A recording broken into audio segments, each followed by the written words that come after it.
everyone. My name is Xueliang Zhong. I'm currently working in Linaro LMG art team. So the new Android N has come. In this talk, I would like to share what we've learned about the new changes in the art in Android N. And actually, there are some quite interesting findings and behaviors in the new art JIT that I would like to share. So I'm going to talk about what Android runtime is and the current new challenges for the Android runtime. And in my opinion, these challenges are actually driving the new changes in Android runtime. We're going to take a look at how the new changes in art in Android N are implemented. We're going to introduce a few tools that I think are helpful, useful for the developers to analyze those new modes and new threads in Android N. And we're going to share some performance data and findings about the new art behavior, and hopefully there will be some question and answers. So ART stands for Android Runtime. It is a quite important layer in the Android software stack. So most part of Android framework and most of Android applications are written in Java and compiled into a native, a bytecode format file called DEX bytecode file. And these DEX bytecode files are running on ART. So no matter what we choose to implement ART, it can be interpretation, just-in-time compilation, or ahead-of-time compilation. At least ART should meet all the performance requirements that I list here. So we hope that ART can run applications really fast and smoothly. We hope ART can start and launch application really fast. We hope applications can install on Android really fast. And we hope that no matter what internal behavior ART is doing, it may be compilation, interpretation, memory management, garbage collection, no matter what the behaviors in the ART, we hope these behaviors brings minimal impact to the whole Android system. So in my opinion, all of the runtime system used in previous Android versions, I think none of them actually meet all the performance requirements I listed here. For example, in Android KitKat, at that time we were using a just-in-time solution. So the idea is that when the user installs the app from Google Play, we do not do any compilation at installation time. What we do is we extract the DEX bytecode file from the APK file of that app and copy it on the device storage, and basically the installation is done until the user starts to use the app, and we use dynamic compilation, the JIT, to dynamically compile those DEX bytecode into ARM native code. So the advantage of this model is that the user can have fast installation, and because we do not cache or store any compiled native code file on device storage, so we have less storage consumption. But the performance overhead and the drawback here is that we have a JIT compilation overhead at application runtime, and the dynamic compilation behavior also consumes battery, so makes the battery life shorter. In the very recent Marshmallow, it used a completely different approach, which is ahead-of-time compilation. So the idea here is that when the user installs the app from Google Play at installation time, we will try to compile all the DEX bytecode into native code at installation time and store the compiled native code file into device storage. And when users start to use the app, all the bytecode are already compiled into native code, so we get fast application startup performance and fast application runtime performance. And because we do not do any on-the-fly compilation, we actually save battery power. But the drawback of this model is that because we push all the compilation behavior at application installation time, actually the user may experience very long installation time. And because we try to store the compiled code file into device storage, actually it may take a lot of device storage, especially for those big apps with a relatively big DEX bytecode file. This is particularly a challenge for entry-level device with limited storage. And here are a few more challenges for the ahead-of-time compilation model nowadays. I think first is system update behavior. System update is quite popular and common seen behavior nowadays. It can be the user update the phone, the Android device with OTA, over-the-air update. And as a developer, I may also change the source code of the Android source code a little bit and recompile it and flash the system image on the device. And in all these system update behaviors, what happens there is that actually all the applications that has been installed on the device will be reinstalled and recompiled during system update. So if we happen to have lots of applications installed on the device, the user may need to wait for a very long time until the phone can be used again. And like I said before, the compiled native code also takes a lot of device storage, especially nowadays. Many applications are actually getting bigger and bigger. We have bigger and bigger DEX bytecode, so their compiled native code file are also quite big. So if we try to compile all the code into native code, that can take lots of device storage. We've also seen some behaviors nowadays that some applications starts to do this kind of dynamic APK or dynamic DEX generation behavior, which means it dynamically generates an APK or DEX bytecode file on the fly during application execution. So having only ahead-of-time compiler cannot handle this scenario very well. So to solve all the performance problem I listed here and try to meet all the performance requirements that I listed in previous slide, Google changed the new art in Android N into something like this. So what we can notice here is that just-in-time compiler is back to Android runtime.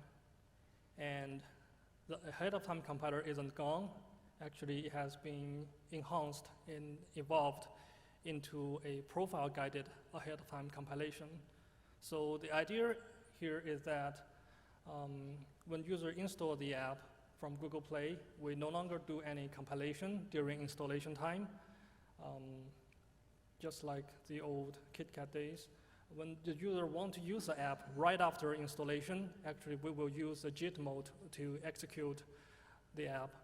And during the JIT execution, a offline profile file will be generated. This offline profile file records all the hot method information during the JIT execution. And later, at some point, the Android framework will start a ahead-of-time compilation based on the offline profile file, and actually it only compiles all the hard code that has been recorded in the offline profile file. So hopefully the JIT phase brings fast application installation and fast system update performance. And the profile guided ahead-of-time compilation brings fast application startup and runtime performance, and we can have minimal overhead in terms of CPU usage, power usage, device consumption, etc. to the whole Android system. So let's take a look at how these new modes are implemented. The new JIT mode includes a JIT runtime, a JIT compiler, and a mechanism to generate the offline profile file. The JIT runtime includes an interpreter, what we call that a fast interpreter.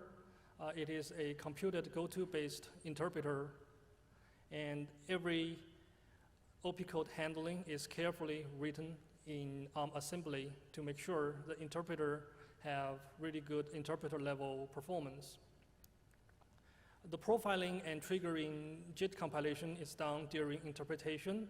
Actually, it is based on the execution count of certain method and with some heuristics to make sure that important method gets to be JITted quickly.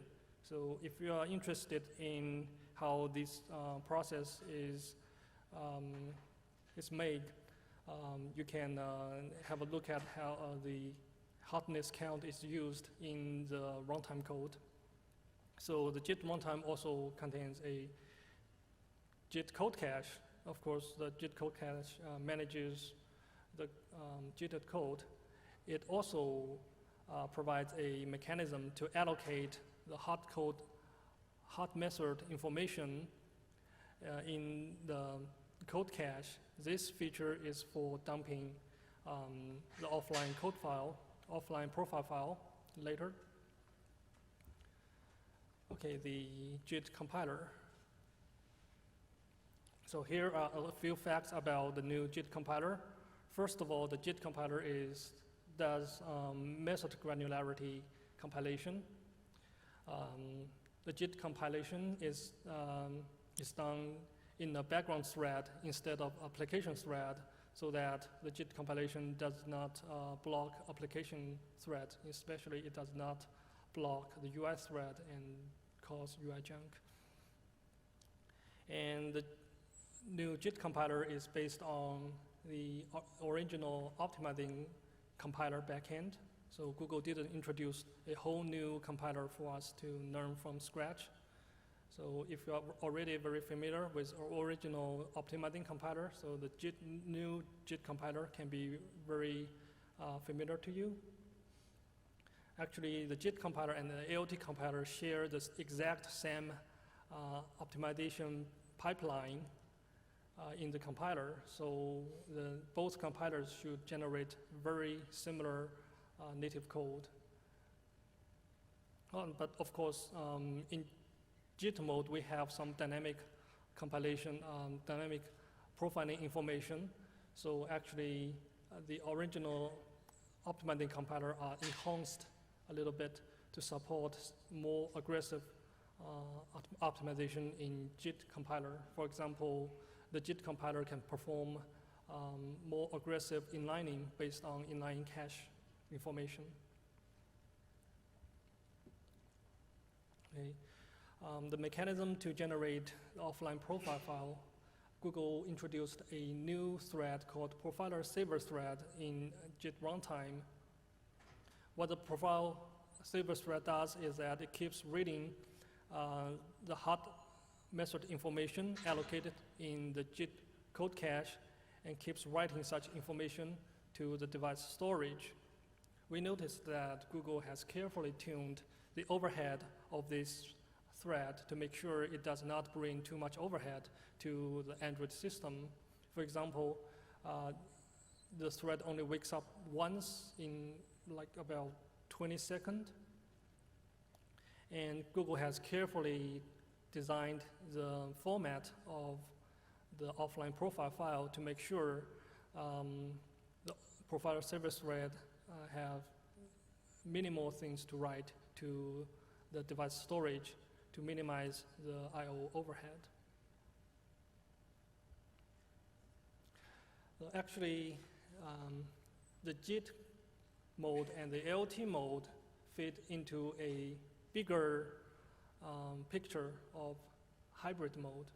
So the hybrid mode, the idea of hybrid mode is that for some users, use a certain app, the app may provide lots of features and lots of buttons. Actually, the user may touch some of the features, some of the buttons, and only those frequently touched and used features and the code behind these features are worth compiling into native code. So we can use the JIT phase as kind of a big profiler to find these frequent used code. And we use the LT compiler to do ahead of time compilation and optimize to speed up the frequent use cases.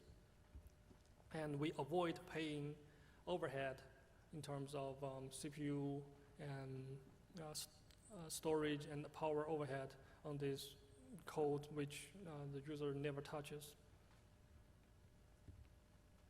So to implement such hybrid mode behavior, we need to have a mechanism to generate offline profile file during JIT execution. I've just shown you the process in previous slide. We'll take a look at how the file format of this offline profile file. And the original ahead of time compiler is enhanced to be able to do such profile guided ahead of time compilation. And a new compilation daemon service is introduced in Android framework to be in charge of when should we trigger the such ahead of time compilation. So here is the file format of this offline profile file. So each application has its own profile, and the file is stored in application local storage. Currently, this profile file is a very simple binary format. Basically, it just records in what APK, in what class, which method is hot. Analysis of this binary file can be done through a tool called profman. I'll talk about it later. So we have the profile file. The question is, when should we trigger such profile guided compilation? So the answer is quite simple. When the phone is charging and idle, like this. So Google introduced a new service called Background DexOpt service, which is in charge of the policy of when should this profile guided ahead of time compilation should be triggered. So if you're interested in the implementation of this policy and the detail of this policy, you can take a look at the source code of this service in Android framework. So the original Dex2Old LT compiler is enhanced to be able to accept the new profile file. So actually, it is a kind of a small enhancement in the original Dex2Old compiler. The compilation process didn't change, so the Dex2Old compiler will try to compile every method in the Dext bytecode file. And now, in the new Android N, before compiling each method, it will ask one more question. Does this method has record in the offline profile file? So if I can find this method in the profile file, I'll compile it. Otherwise, I'll just skip it. So the profile guided compilation is, in my opinion, is just a selective compilation, whether I compile it or not. So after such profile guided compilation, the next time user launches the app again, all previous hot threads are compiled into native code. but the JIT compiler is still loaded in memory just in case the user wants to explore some new features, unexplored features or code in the app. And such process may generate new profiles, and the profile-guided compilation process may start all over again. So we've seen a lot of new modes and new threads are introduced in the ART. So here are a few tools that we think can be useful for Android developers to analyze those new modes and new threads. The first tool is called TraceView. It's a very nice tracing tool which can be found in Android Studio or the standalone Android SDK. It can give us a very nice Java method level tracing and CPU time breakdown.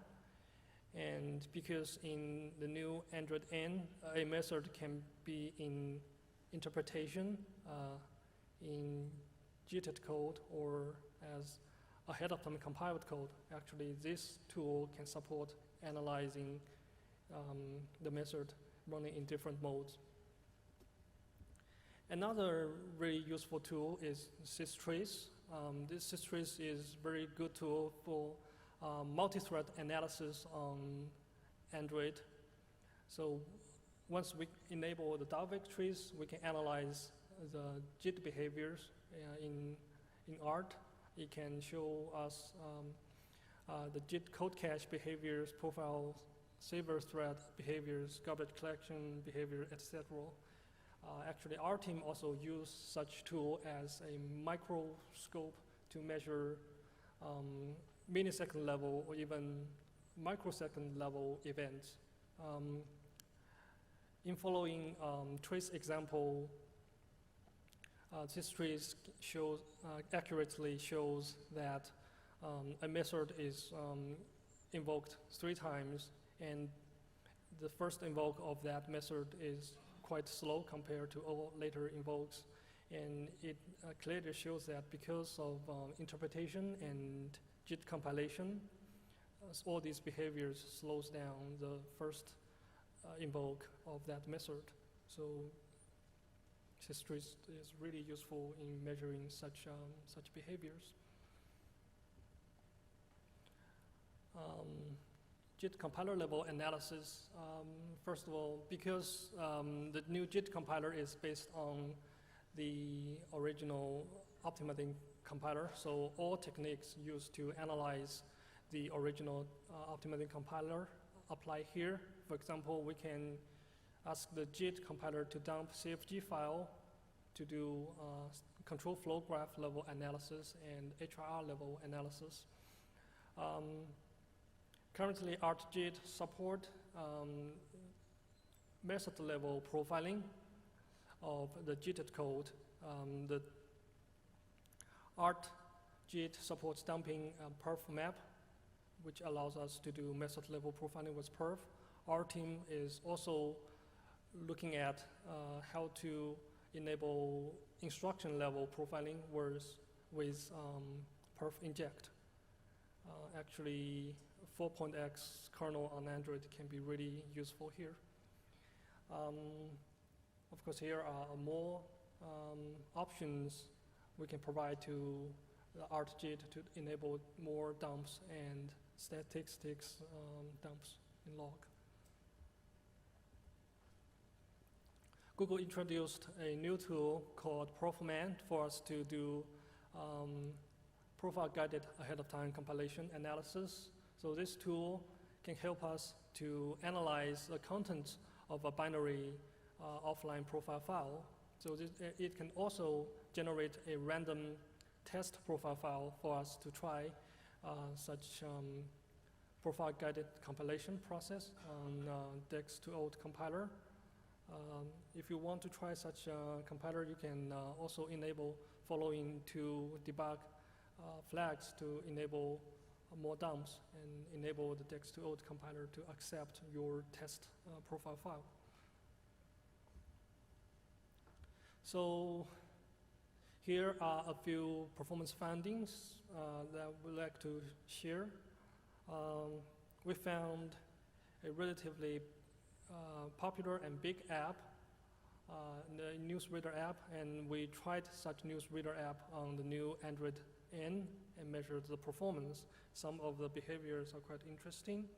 So first, the installation time of this application. So if we still use the Marshmallow full ahead of time approach, the installation time is nearly 90 seconds, not a very good experience. So in the new Android N, with the hybrid mode, the installation time of this app is down to only 11.4 seconds. So it's a very good improvement. Then how about the application startup time? So the original full ahead of time compilation approach in Marshmallow, the application startup time is 2.4 seconds. So in the new Android N, if we start the app right after installation, the startup time is only 2.9 seconds. So there's slightly increase in Android N with JIT mode, but when the ahead of time compilation, the profile guided ahead of time compilation kicks in, actually the startup time is the same as original full AOT approach. I put such application launch time performance here to show that actually even we go back to the JIT mode, actually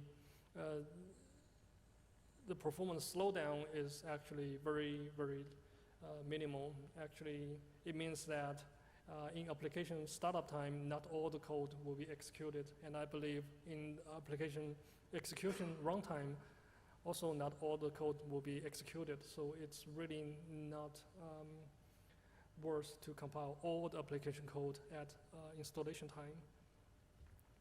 So we measure the device storage consumption after a few days usage of that app.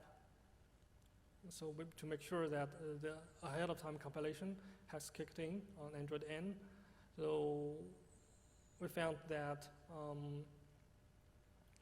the device storage consumption is also greatly reduced due to the user does not use all the features in the app. And I will also like to point out that the profile file, the new profile file, and in Android N is well designed, so it's kept very small size, so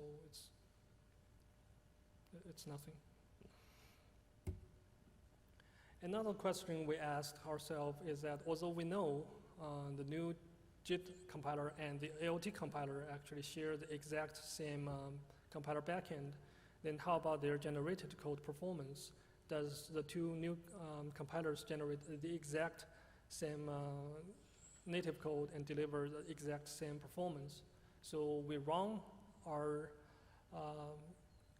benchmark suite, our testing, which is maintained by our team.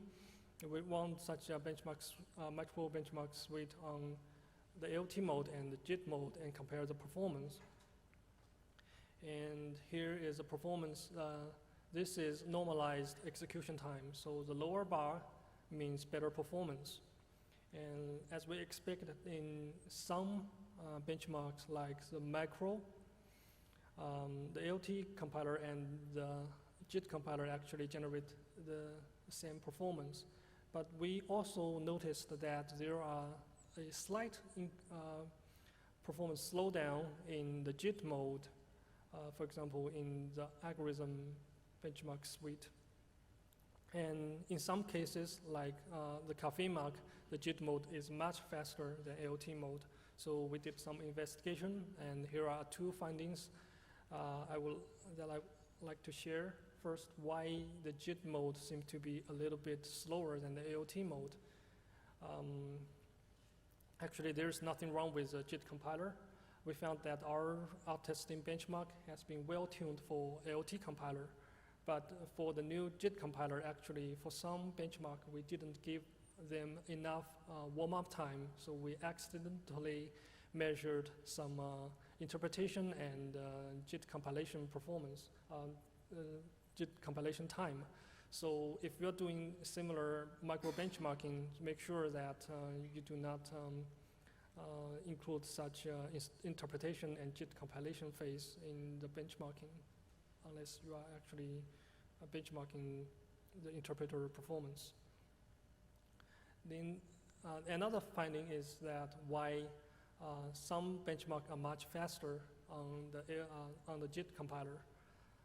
For example, the Kafimak, like I said in previous slides, because in JIT mode we actually can do more aggressive optimizations based on dynamic profile information. For example, in this case, actually the JIT mode does more inlining based on inline caching information than ALT compiler. So the more inlining the JIT compiler performed actually delivers better performance. But I would also like to point out that in real-life applications, the interpretation and the JIT compilation behavior also slows down the JIT mode. So overall, I think the ALT compiler and the JIT compiler should have very similar performance, and the ALT compiled code should be preferred. So the last slide. If you're interested in what our team, the Linaro R team is doing, we have 2 more talks during this Linaro Connect. These 2 talks are in our LSP mini-conf. My colleague Anton will talk about our recent efforts to enable VXO32 on ART32 backend. And my colleague Artyom would share his insightful views about performance analysis on Android runtime. So if you're interested in more details about the implementation of this new art in Android N, Google Art team has a very good talk in Google I/O early this year, Evolution of Art. This talk is available on YouTube. And if you're interested in the compiler, JIT compiler implementation, I found there is a very good article in source.android.com. You can take a look at that. Okay. With that, I'm ready to take your questions. Yes?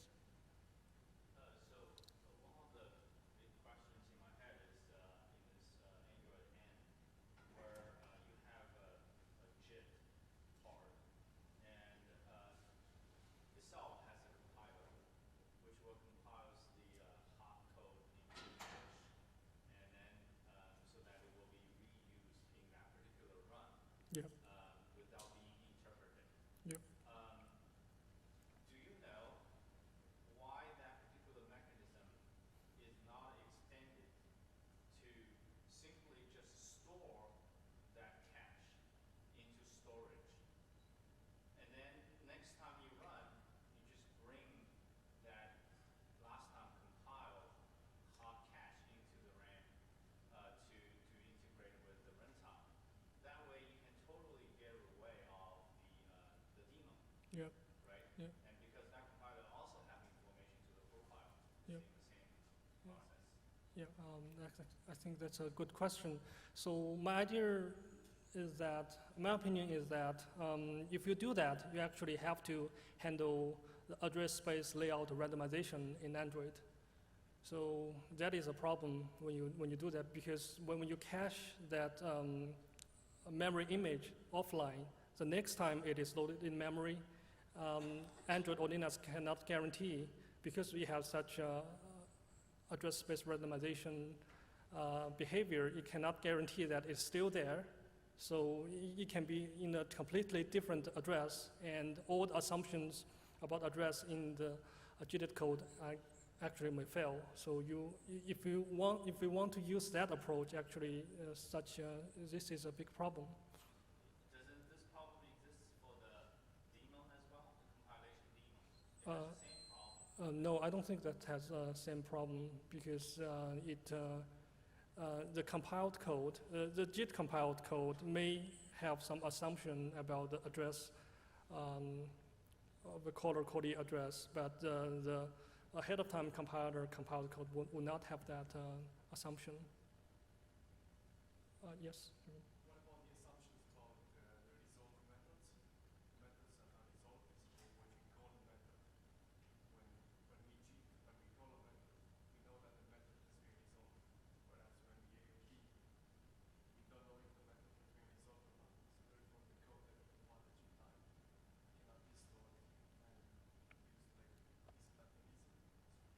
Yeah, that can be also another reason, because in JIT code we can make such assumptions that some methods are already resolved during the interpretation phase, so that because with that assumption actually we can generate some more aggressive code that we do not do dynamic resolve. But in AOT compiler we always do dynamic resolve. Sorry, Tim. But the LT used to compile the whole program. Yes. So it will. It used to compile the whole program as it would at that time.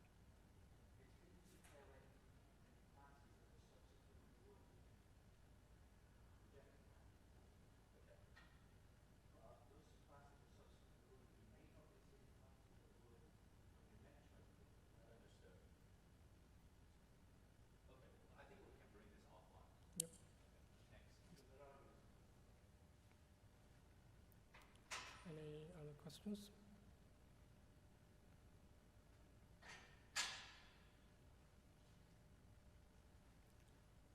Then okay, thank you very much.